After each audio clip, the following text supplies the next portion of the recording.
ଏଇଟା କଲେ କ'ଣ ହବ?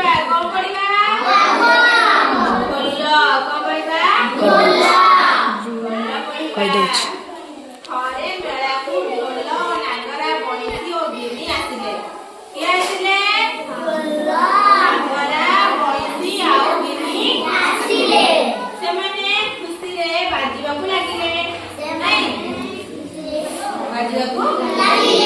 ନାଗର ବାଜିଲା କଣ?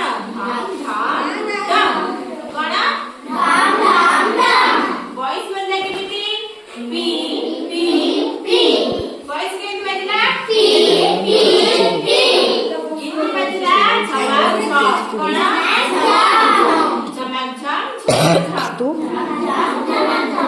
ଏତିକି ବେଳେ ପିଲାଟିଏ ଢୋଲ ଉପରେ ପାଣି ଢାଳିଦେଲା। କଣ ଢାଳିଦେଲା? ସ୍ୱର ବଦଳିଗଲା।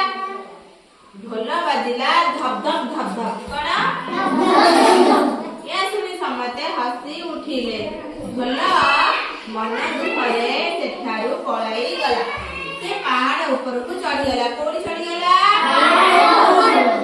ଢୋଲର ପାଦ ଖସିଗଲା। କାହାର ପାଦ ଖସିଗଲା? ସେ ତଳକୁ ଖସିବାକୁ ଲାଗିଲା। ହେଲା, ହଠାତ୍ ସେ ଢୋଲିଆର ପାଦ ତଳେ ଅଟକି ଗଲା। ଢୋଲଟିଏ ପାଇ ସେମାନେ ଦୁଃଖରେ ଥିଲେ। ହେଲା, ଢୋଲଟିଏ ପାଇ ଢୋଲିଆ ଖୁସି ହେଲା। ସେ ତା ଉପରେ ନୂଆ ଚପଳ ଲଗାଇ ଦେଲା। ଢୋଲକୁ ନ ପାଇ ତା ସାଥୀମାନେ ଦୁଃଖରେ ଥିଲେ।